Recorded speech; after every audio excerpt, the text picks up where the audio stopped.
네, 안녕하세요. 앤드림입니다. 네.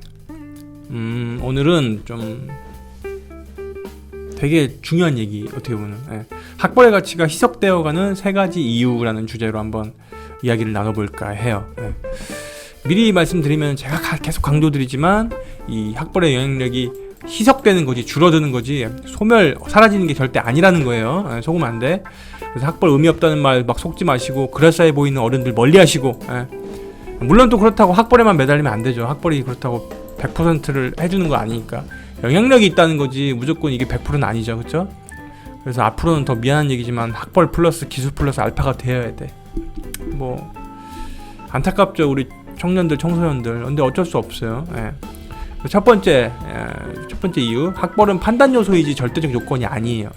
그래서 제가 여기 써놨지만 피처링으로, 이공계는 사실 학벌 말고도 판단할 게 많아서 점점 이제 이렇게 줄어드는 거예요. 자, 이것만 보면 간단합니다. 자, 능력이 측정이 가능한 분야가 있어요. 예를 들어서 육상 선수를 뽑을 때 우리가 단거리 어떤 그 속도를 재면 돼요. 그리고 앞으로 유망주를 뽑을 때는 성장판이라든지 몸 피지컬한 부분을 이제 조직 검사를 하는 것도 있고, 또 이 친구의 부모님이나 집안 내력을 보기도 하고, 이 친구의 기록의 어떤 성장 속도를 보기도 하고 막 그래요. 그러니까 능력이 측정이 가능한 분야다 그러면은 학벌을 좀 덜 보겠죠. 이해되시죠? 그게 이제 이공계가 더 특히 그래요. 이공계는 학벌보다 어쨌든 드러낸 게 뭔데, 그래서 너 뭐 만들 줄 아는데, 너 뭐에 어떤 연구 해봤는데, 어떤 주제를 너 관심 있고 해봤는데, 이게 중요한 거예요. 이게 지금은 자본주의 사회고 뭔가를 만드는 어떤 시대이기 때문에. 이해되시죠? 그래서 이런 분야는 이공계나 뭐 대학원이나 컴공, 코딩, 통계, 기계공학 이런 데는 어쨌든 상대적으로 학벌의 영향력이 좀 적어요. 이해되시죠? 근데 반대로 능력 측정이 어려운 분야, 능력 측정이 좀 주관적인 분야는 학벌을 따져요. 이제 문과계통이나 상경계나 뭐 예체능이 그렇죠. 좀. 근데 이제 특히 이제 뭐 여담이지만 이 대기업 중에서도 약간 그 이공계적인 어떤 대기업들은 학벌을 좀 따지고, 좀 대기업 중에서도 좀 능력 측정이 어렵거나 사람이 이게 일관적이지 않고 좀 이게 기복이 좀 있는 분야들은 좀 그 학벌이 좀 자유로워요. 좀 임원진들도 역시 그렇고. 예를 들어서 어떤 영업이나 무역이나 좀 어떤 좀 글로벌한 사업을 한다 그러면은 학벌보다 언어라든지 사람의 어떤 성향, 사회성 이런 게 이제 물건을 따오거나 수출할 때 도움되니까, 이런 데 좀 이제 학벌이 좀 조금 더 유하다 그래야 되나? 그런 게 좀 있는 거죠, 사실 좀. 근데 어쨌든 그럼에도 학벌은 따진다. 이 학벌을 유하다는 것도 이제 뭐 스카이부터 인서울 뭐 어떤 그 지고구까지 뭐 이런 데까지 해서 좀 플렉서블 한 거지. 아시겠죠?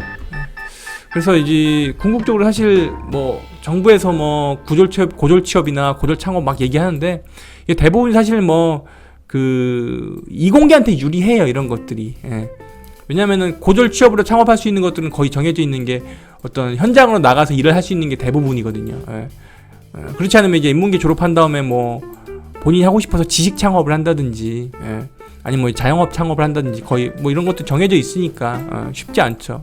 그래서 무조건 역량을 길러야 돼요, 문과계통은. 이 역량이란 건 다음에 또 설명을 드릴 건데, 진짜 할 수 있는 거예요. 제가 운전으로 치면은 내가 드라이버 라이센스 운전 면허증이 있다고 해서 제 역량이 있는 게 아니잖아요. 진짜로 운전할 수 있나? 내가 대형 면허가 있다 하지만 내가 고속버스나 트럭을 못 mon다. 그럼 의미 없죠. 역량은 진짜 할 수 있는 것들이에요. 그래서 이 역량이란 거는 다양하면 좋아요. 첫 번째, 다양하면은 할 수 있는 게 많으면 좋다 이거예요. 멀티 인재. 지금 그렇죠? 문과지만 코딩도 하면 좋고, 코딩도 하면서 디자인도 할 수 있으면 좋고, 디자인도 하지만 사회성도 있으면 좋아. 그렇죠? 자기 관리 있으면 좋아. 이런 역량을 갖고 있어야 되는 게 제일 크고, 아무튼 이건 다음에 또 설명을 드릴게요. 자, 그래서 결론적으로 지금 시대는 영향력이 좀 줄어들었고, 기술이나 공대적인 연구 능력이 중요한 시대는 4차 산업이다, 그렇다 이해하시면 돼요. 그러니까 지금 전 세계가 4차 산업 속에서, 그쵸? 4차 산업 속에서 핵심이 뭐예요? 이공계잖아요. 그러니까 이공계는 아까 말했지만 그 연구물이나 뭘 만들 수 있는 메이킹 능력, 메이커로서의 어떤 능력이 중요하니까 점점 학벌이 그렇게 중요해지지 않고 있다, 이렇게 얘기 나온 거고요. 그래서 어떤 KBS나 EBS, SBS 다큐에서 고졸인데 혹은 뭐 직업학교 나왔는데 실리콘밸리 들어간 뭐 소수의 그런 사람들을 가지고 이렇게 다큐멘터리 만드는 것도 그런 이유예요. 어쨌든 그 사람이 소수일지라도 희망을 주기 위해서 만든 다큐일지라도 팩트 자체는 학벌이 좀 부족해도 들어갈 수 있는 이유는 메이킹 된 것들, 결과물, 퍼포먼스들, 그리고 연구자로서의 역량, 그런 것들이 있기 때문이라고 생각하시면 되는 거예요. 아시겠죠? 뭐 조금 심각하게 말씀드리면 문과 쪽은 저는 앞으로 더 이과한테 잡아먹힐 것 같고요. 학벌에 대한 어떤 열망 자체는 최상위는 상위층은 공부 좀 제외하고 어떤 계층도 그렇고 이 중산층이라고 불리는 사람부터 그 이하는 약간 입시 열기가 줄어들 확률이 좀 있다고 봐요, 저는. 그래서 본인이 만약에 나는 좀 공부 쪽이나 아카데믹하게 좀 가거나 좀 이공계 중심으로 해서 대기업이나 공기업을 노린다 그러면은 학벌 중심으로 좀 가시는 게 맞고요. 전략적으로 또 토익이나 대외 경험 많이 쌓아야 되고요. 요건 이제 나중에 또 설명드릴 텐데 뭐 연구실, 어떤 공모전, 뭐 어떤 그 정부에서 하는 인턴 이런 것들을 많이 하셔야 돼요. 그래서 그런 것도 하시면 되고, 그게 아니다 난 이제 좀 바로 현장에 가서 돈 벌겠다. 또 현장직에서 좀 이렇게 좀 바로 좀 경험을 쌓겠다. 또 혹은 난 자영업이 맞다. 뭐 난 개인 창업하는 게 맞다 싶으면은 자격증이 최고고 실제 역량이 중요하다. 아시겠죠? 둘째, 4차 산업에서는 학벌보다 이걸 중요시하니까 학벌의 가치가 좀 줄어든다라는 건데, 이건 뭐냐?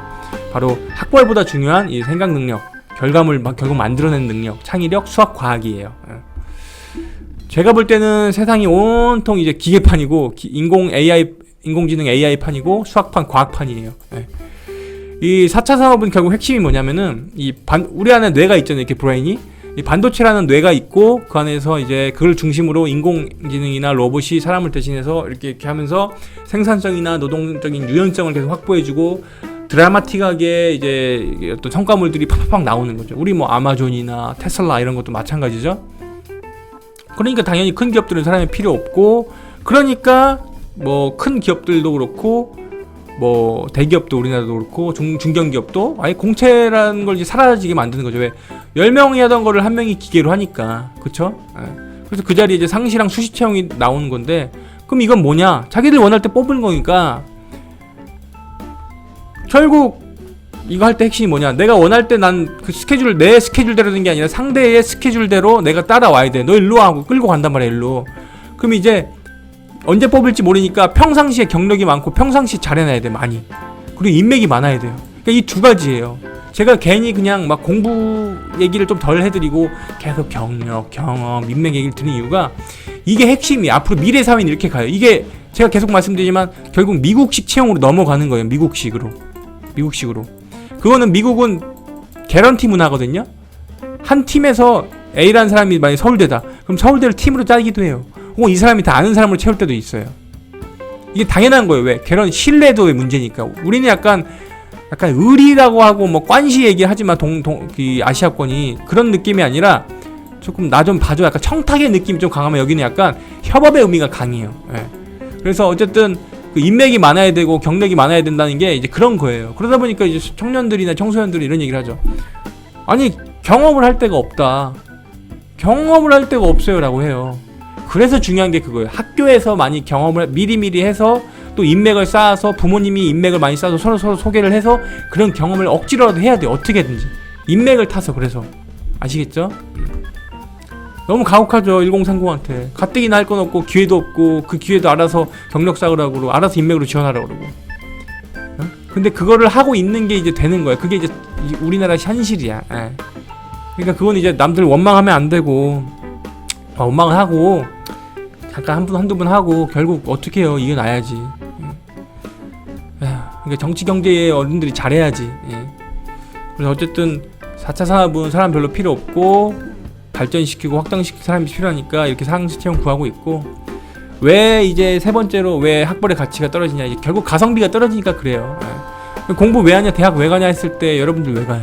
우리 솔직히 얘기하자고. 우리 막 꿈을 실현하고 뭐 지성인으로서의 뭐 역량을 키우고 우리 그런 얘기 하지 말자고요. 좋은 데 취업하고 돈 많이 벌려고 대학 가는 거잖아요. 예를 들어서. 그럼 이제 과연 대학을 갔을 때 그게 아웃풋이 좋냐? 그러면 이제 좋지만 점점 줄어든다 이거예요. 왜? 취업 창업의 어떤 일자리가 우선 줄어드니까. 그쵸? 그리고 전문직 사자로 끝나는데도 지금 이제 워낙 포화 상태고 위에 분들이 혹은 뭐 이렇게 피라미드가 돼 있으면은 여기 있는 사람들이 나가줘야지 아래 사람들이 치고 올라오는데 계속 머물러 있는 거야. 모든 직장도 마찬가지고 뭐로 사자로 끝나는 걸 개업하는 사람들도 마찬가지예요. 그러니까 이제 뭐 로스쿨 출신들도 500도 못 번 친구들이 많아요. 변호사들도. 아시겠죠? 약사들도 마찬가지고. 그러다 보니까 그리고 제일 중요한 거 요거 이제 1030은 스스로 집 살 수 있는 기회도 날려먹었어. 그 어른들이 뭔 잘못 있어요, 여러분들이. 그쵸? 그러니까 이게 뭐냐면 결국 부모님들이 물려줄 수 있거나 아니면 진짜 어떻게든 열심히 해서 벌 수 있는 능력을 기르는 수밖에 없어요. 근데 그게 근로나 노동소득으로 되냐 이거야. 안 되는 시대까지 왔기 때문에 자본소득이나 재테크 쪽으로 넘어가고 있고, 여기에 직업이란 게 이제 흔들리고 있는 거예요. 근데 이런 걸 이 시대에 일어났던 배경은 이해 안 하고 그냥 무조건 그냥 진로 강사들 뭐 선생님들이 가끔 이런 얘기 하세요. 막 이런 얘기 하면 된다고. 시대를 보정을 해야 될 거 아니에요. 시대의 흐름을, 트렌드를 이해를 하고 우리가. 그쵸? 아니 월급 300만 원 받아서 집 살 수 있냐고. 못 사는데 애들 보고 애들 무조건 일로 가라 그래. 만약에 이 직업이 유망하니까. 우리는 직업을 가르치는 게 아니라 진로를 배워야 돼. 정확히 인생이란 걸 배워야 되고. 월 500만 원 받는 33살이 있어요. 근데 집이 없어. 근데 월 350만 원 받는 33이 있고 집이 있어. 이 사람이 훨씬 더 지금 시대에서는 훌륭한 선택을 했고 뭐 아무튼 그런 상황이에요. 그러니까 지금 현타 오고 메타인지가 되는 거야, 억지로. 그러다 보니까 야, 대학 나와서 근로해봤자 이거 집도 못 사고 결혼도 못 하고 야, 이거 큰일 났다. 인풋 대비 아웃풋이 너무 안 좋은데? 이렇게 되는 거예요. 전문직도 마찬가지고. 그래도 지금 어쩔 수 없으니까 다 전문직으로 넘어오는 거야. 다시 회사 다니다가도 다시 때려치고 PT 시험 보고 약사 되려고 그러고 뭐 변호사 되려고 그러고 로스쿨 들어가고 막 그래요. 법무사 되려고 그러고 세무사 되려고 그러고. 어쩔 수 없어요. 이렇게 해야 돼. 나중에 이렇게 벌어져요. 지금 20대 30대 때까지는 별 차이가 없어 보이는데 40대 이후부터 이게 갑자기 벌어지니까 스프레드가. 아시겠죠? 생각해보자 이거. 공부 열심히 했는데 취업 안 돼. 근로소득 열심히 모았는데 집 못 사. 재테크 열심히 해서 모았더니 수십억이 모인 사람들 많아. 오이씨, 나 저거 날걸. 나 300만원씩 벌어서 500이라 칠게요. 만약에. 그럼 이것저것 뺀 다음에 300만원씩 뭘 저축을 한다 칠게요. 그럼 3600이죠 1년에. 곱하기 10년 한다 칠게요. 3억 6천이야. 3.6억 모아서 집 사요? 못 사죠. 지금. 살 수 있죠. 근데 지금 대출도 막았잖아. 풀리긴 풀릴 거예요. 예. 대출 50% 나오면은 이거 어떻게 돼요? 연 이자만 이제 얼마예요? 3억짜리 받으면은 4% 잡으면 1200이니까 한 달에 50에서 100만원 나가는 거잖아요, 이제 이자가. 그 당연히 가성비가 떨어지고 학벌의 영향력이 줄어드는 거예요.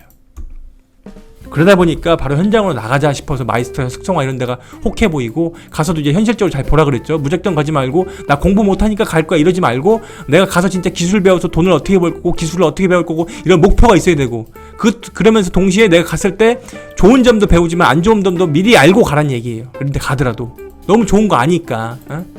그리고 어쨌든 어릴 때부터 재테크나 코인, 주식, 부동산 공부 하셔야 되고, 어른들이 여러분들 인생 책임 안 져요. 아시겠죠? 할 수 있으면 해야 돼요. 트렌드예요. 코인이 어떻게 될지 몰라요, 저도. 근데 저는 개인적으로 부정적으로 봤는데 다시 생각이 바뀌고 있어. 무슨 이렇게 자산이라는 거는 어느 정도 안정성이 있어야 되는데 이렇게 막 하루에 이렇게 왔다 갔다 하는 게 무슨 자산이야 싶은데 제 생각이 틀리는 거예요, 예를 들어서. 아시겠죠?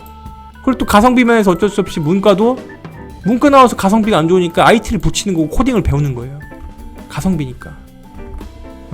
참고로 코딩은 어떤 기술이 아니라 언어입니다. 그래서 나중에는 이런 우리가 지금 배우는 거는 초기에 배우는 것들은 나중에 대체될 거고, 이제 중요한 건 이 코딩을 왜 배우냐 했을 때 이제 코딩을 배우면 취업이 된다 이런 개념을 넘어서 해야 돼.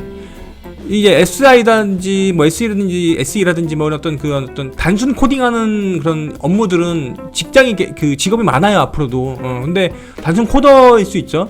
근데 그게 아니라 진짜 개발자들은 이제 희귀한 이유가, 여기가 이제 여러 가지 이유가 있죠. 타고나는 게 있어야 되고 수학과학을 잘해야 되고, 이제 그러다 보니까 학벌이 중요하고 막 그런 게 있어요. 경력도 중요하고 해본 경험이 많아야 되니까 만들 수 있으니까. 그래서 이런 코딩을 통해서 어릴 때부터 수학과학의 필요성을 느끼라는 거예요. 수학과학의 필요성. 그거 배우려고 코딩하는 거야. 단순하게 기술 배워서는 안 늘어요, 절대 사람. 앞으로 코딩은 이제 우리가 엑셀, PT, 디자인, 영상 이런 거랑 똑같이 될 거고, 이거 할 수 있는 능력 없으면 취업이 안 될 거다라는 거예요. 그래서 코딩을 다르게 봐야지 뭐 기술로만 보고 탁탁탁탁탁 하고 뭐 어떻게 뭐 로직 싸고, 아니 언어는 계속 바뀌어요. 또 중요한 거는 어떨 때는 이게 뭐 A, B, C에서 또 계속 진화하거든요, 언어도. 그래서 어쨌든 이렇게 어려워지니까 성과물 많은데도 안 되니까 가성비 떨어지는 거고, 정리하면은 4차 산업이 말하는 거예요. 우리 이제 이공계 중심 세상이니까 학벌 말고 이거 말고 평가할 게 많으니까 학벌 뭐 당연히 갖고는 있대. 다른 거 잘 준비해. 이렇게 돼서 학벌의 가치가 좀 떨어지는 거고, 둘째는 수학 과학이 중요한 세상이 왔다. 그래서 이제 학벌의 가치가 조금 줄어드는 거고, 세 번째는 이 인풋 대비 아웃풋의 성과물이 좀 적어져서 가성비가 안 좋아졌다. 오늘 세 가지 이유를 말씀드리면서 학벌이 이제 왜 좀 가치가 떨어지는지 이해했지만, 핵심은 그거예요. 학벌은 여전히 유효하다. 근데 학벌 말고도 잘 될 수 있는 방법들, 제가 뭐 대학 안 가도 되는 사람들 특징 이런 거 적어놨으니까 보시면서 이제 그 구조적인 걸 이해를 하고 우리가 가야 되는 거예요. 그냥 무조건 제 말도 현혹돼서는 안 되잖아요, 여러분들이. 앤드림이 저거 뭐 학벌 가치가 좀 줄어들지만 학벌이 뭐 여전히 유효하대. 그럼 이제 왜라는 근거가 있어야 되잖아요, 그쵸? 그래서 그런 것들을 오늘 말씀드린 거니까 참고하시고요. 또 다른 주제로 또 뵙도록 할게요. 예.